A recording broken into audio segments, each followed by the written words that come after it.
नमस्कार. श्री स्वामी समर्थ. शोध अस्तित्वाचा या आपल्या चॅनलमध्ये तुमचे सगळ्यांचे स्वागत करते. तुमच्या सगळ्या इच्छा स्वामी महाराजांच्या कृपेने पूर्ण होत हीच स्वामी चरणी प्रार्थना करते आणि आजच्या व्हिडिओला सुरुवात करते. तर आज आहे सोमवार आणि सोमवारची माझी पूजा झालेली आहे. मी खूप लवकर उठले होते आणि आज मला श्रीयंत्र, अष्टलक्ष्मी, दिवे आणि कुंचम खूप प्रमाणामध्ये ऑर्डर आहेत आणि त्या ऑर्डर मला गुरुपौर्णिमेपर्यंत कंप्लीट करायच्या आहेत. आणि मी एकटी असल्यामुळे मला वेळ पण खूप लागतो. त्याच्यासाठी आता कुंचमची सेवा करायची म्हटल्यावर त्याचं सगळं साहित्य अगोदर मला प्रत्येक कुंचमचं वेगळं वेगळं साहित्य, दिवा, प्लेट, हार, गजरा सगळं बघायला लागतं.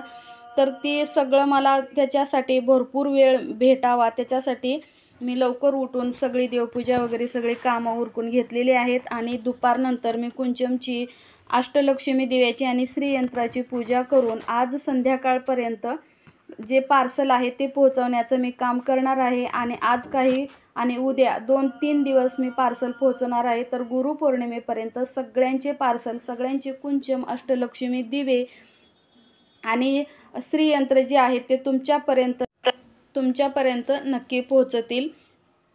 तर गुरुपौर्णिमा रविवारी येत आहे, म्हणजे 21 जुलै 2024 वार रविवार या दिवशी गुरुपौर्णिमा आहे आणि त्या दिवशी आपल्याला गुरुपद घ्यायचं आहे. तर अगदी आपल्याला सोप्या आणि साध्या पद्धतीने गुरुपद घ्यायचं आहे.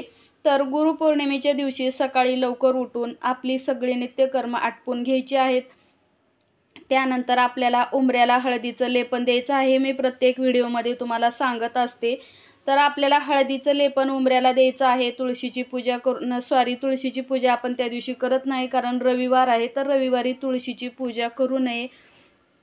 त्याच्यानंतर आपल्याला देवपूजा करायची आहे. बऱ्याच ताईंनी गुरुचरित्राचे पारायण सुरुवात केले असतील तर पारायणाची सांगता सुद्धा त्या दिवशी असते.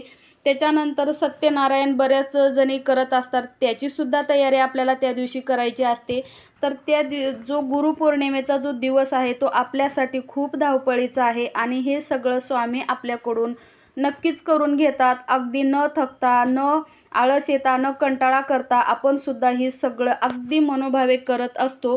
गुरुपौर्णिमा, गुरुवार हे आपल्यासाठी एखाद्या सणासारखे आहेत. ज्यांना स्वामीची प्रचिती येते, ज्यांना स्वामी खरंच दर्शन देतात, काही ना काही साक्षात्कार दाखवतात, त्यांच्यासाठी हा सण म्हणजे सगळ्यात मोठा सण आणि त्यांच्या आवडीचा सण म्हणजे माझासुद्धा आहे. तर सगळ्यांच्या आवडीचा असतो.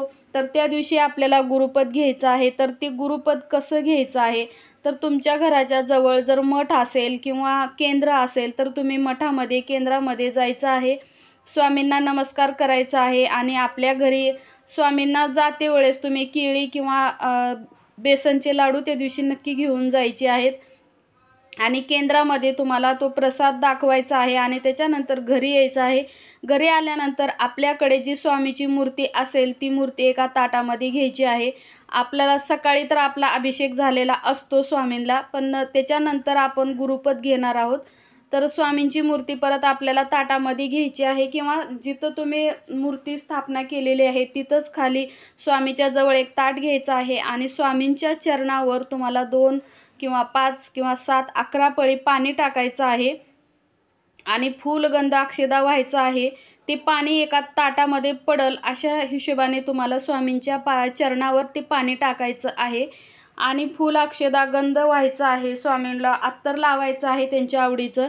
आणि त्या दिवशी सगळेजण पुरणपोळीचाच नैवेद्य करतात, बऱ्यापैकी तरी करतात. पण ज्यांनी पुरणपोळीचा नैवेद्य करत नाहीत त्यांनी बेसनचे लाडू तुम्हाला शनिवारीच करायचे आहेत.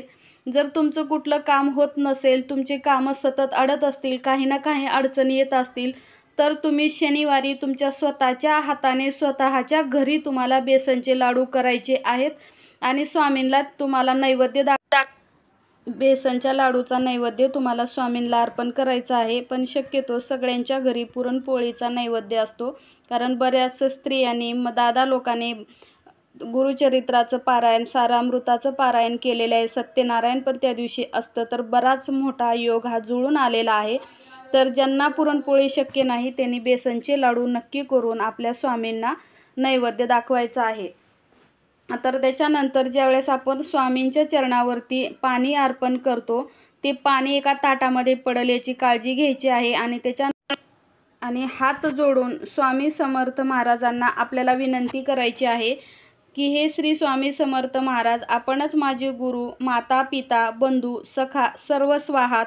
आजपासून पुढील गुरुपौर्णिमेपर्यंत आमचे गुरुपद तुम्ही स्वीकारून आमचा योग्यक्षम चालवावा व आमच्याकडून तुमची जास्तीत जास्त सेवा होण्यासाठी आम्हाला आशीर्वाद द्यावा आणि आमच्यावर तुमची कृपादृष्टी सदैव राहो, ही प्रार्थना तुम्हाला स्वामींना करायची आहे. आणि त्याच्यानंतर नारळ, खडीसाखर यथाशक्ती दक्षिणा स्वामींना तुम्हाला द्यायचं आहे.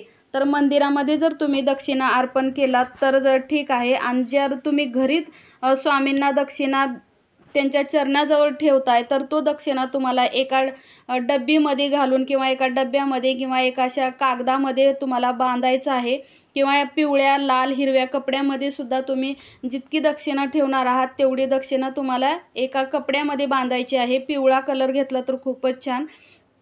तर पिवळ्या कलरच्या कपड्यामध्ये किंवा डब्बा असेल छोटासा तर त्या डब्यामध्ये तुम्हाला ती दक्षिणा बांधून ठेवायची आहे.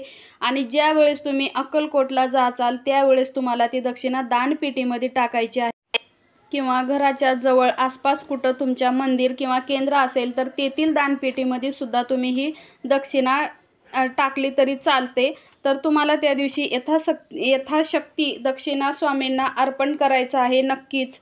आणि त्यानंतर दिवसभरामध्ये तुम्हाला 11 माळी जप स्वामी समर्थ महाराजांचा करायचा आहे.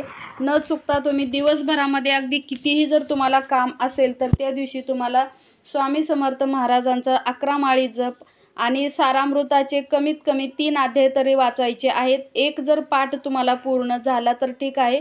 जर तुम्हाला एक पाठ करणं शक्य नसेल तर तुम्ही दिवसभरामध्ये 3 तरी अध्याय वाचायचे आहेत. आणि त्याच्यानंतर संध्याकाळच्या वेळी आपलं सत्यनारायण असतं, संध्याकाळी आपण सत्यनारायण करू शकतो.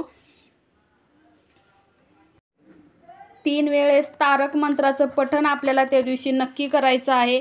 आणि ज्यावेळेस तुम्ही तारक मंत्र 3 वेळेस पठण करणार आहात त्यावेळेस तुम्हाला एका ग्लासमध्ये पाणी घ्यायचं आहे आणि त्या पाण्यावरती हात ठेवून ते तारक मंत्राचं पठण करायचं आहे. आणि तेच पाणी घरातील सगळ्यांनी तीर्थ म्हणून घ्यायचं आहे. आणि अगरबत्तीसुद्धा लावायची. अगरबत्ती लावलेली आहे तर ती अगरबत्तीचा जो अंगारा पडतो तो सुद्धा तुम्हाला एका पुडीमध्ये बांधून ठेवायचं आहे. त्या दिवशी केलेल्या प्रत्येक सेवेचं एक वेगळं महत्त्व आहे. आणि तेच अंगारा तुम्हाला सकाळ संध्याकाळी प्रत्येकाने तो कपाळी गंध म्हणून लावायचा आहे, न विसरता लावायचा आहे. आणि पाणीसुद्धा सगळ्यांनी तीर्थ म्हणून त्या दिवशी घ्यायचं आहे. तुम्हाला जितकी जास्तीत जास्त सेवा करता येईल तितकी तुम्ही जास्तीत जास्त सेवा त्या दिवशी स्वामींची करायची आहे. जर शक्य होत नसेल, तुम्हाला जितकं शक्य असेल तितकं तरी तुम्ही दिवसभरामध्ये स्वामींची सेवा करायची आहे. आणि गुरुपद तुम्हाला नक्की घ्यायचं आहे. आणि ज्या वेळेस तुम्ही गुरुपद घेतलं त्यावेळेस ते पाणी जे आहे ते पाणी तुम्हाला प्यायचं आहे. आणि ते पाणी पिते वेळेस तुम्हाला एक मंत्र म्हणायचा आहे, कारण तो मंत्र म्हणून जर तुम्ही ते पाणी प्राशन केलात तर तुमच्या बऱ्याचशा ज्या अडचणी आहेत, तुमच्या घरामधील प्रॉब्लेम किंवा तुमच्या शरीरामधील कुठल्याही प्रकारची रोगराई असेल, कुठल्याही प्रकारचं दुखणं असेल, आळस असेल, तर सगळं त्या तीर्थामुळे तुमच्या शरीरातील आणि तुमच्या घरातील, तुमच्या मनातील नाहीसं होणार आहे. तुमचं घर जसं आपण स्वच्छ सुंदर ठेवतो तसं आपलं मनसुद्धा या तीर्थामुळे अगदी स्वच्छ आणि सुंदर होणार आहे. तर अशा प्रकारे आपल्याला गुरुपौर्णिमेच्या दिवशी गुरुपद घ्यायचं आहे आणि स्वामींना आपला गुरु करून घ्यायचा आहे. जे काही करतील किंवा जे काही आपल्याला द्यायचं आहे ते स्वामी देतील. जे आपल्यावर संकट येणार आहे ते स्वामी तारतील. जे काही करायचं असेल ते स्वामी करत असतात. आणि त्या दिवशी आपल्याला आपल्या हाताने बनवून म्हणजे विकत आणायचे नाहीत. आपल्याला आपल्या घरामध्ये स्वतःच्या हाताने शनिवारी बेसनचे लाडू करायचे आहेत आणि आवर्जून त्याचासुद्धा प्रसाद तुम्हाला स्वामींना दाखवायचा आहे. आणि तो मी तुम्हाला स्क्रीनवरती सगळ्यात शेवटी स्क्रीनवरती तो मंत्र दिलेला आहे. तो मंत्र तुम्हाला म्हणून तो मंत्र तुम्हाला फक्त एकदाच म्हणायचा आहे. त्या तीर्थावरती हात ठेवून आणि ते तीर्थ जे आहे ते तुम्ही घ्यायचं आहे. आणि त्या दिवसापासून जे स्वामी आहेत ते आपले गुरु आहेत. आणि स्वामींचा दररोज तुम्हाला 3 अध्याय पठण करायचे आहेत. सारामृताचे 3 अध्याय वाचायचे आहेत. त्याच्यानंतर 11 माळी जप करायचा आहे. 3 वेळेस तारक मंत्राचं पठण करायचं आहे. दर गुरुवारी शक्य असेल तर पूर्ण सारामृताचं एक पठण तुम्हाला करायचं आहे. तर अशा प्रकारे तुम्हाला अगदी साधी आणि सोपी गुरुपद त्या दिवशी घ्यायचं आहे आणि स्वामींची सेवा करायची आहे. स्वामी हे आपले सर्वस्व आहेत. जे काही करतील तारतील ते सगळं स्वामीच करतील. हे स्वामीवर विश्वास ठेवायचा आहे, स्वामीवर भरवसा ठेवायचा आहे आणि जितकी तुम्हाला सेवा करणं शक्य असेल तितकी सेवा तुम्हाला स्वामींची. तुम्हाला आणखीन बरीचशी माहिती द्यायची होती, पण सतत फोन येत असल्यामुळे माझा व्हिडिओसुद्धा कट झालेला आहे. एकदा फोन केला नाही उचलला तर प्लीज समजून घेत जा. सारखं फोन नका करत जाऊ. 1-2 मेसेजसुद्धा करत जावा. श्री स्वामी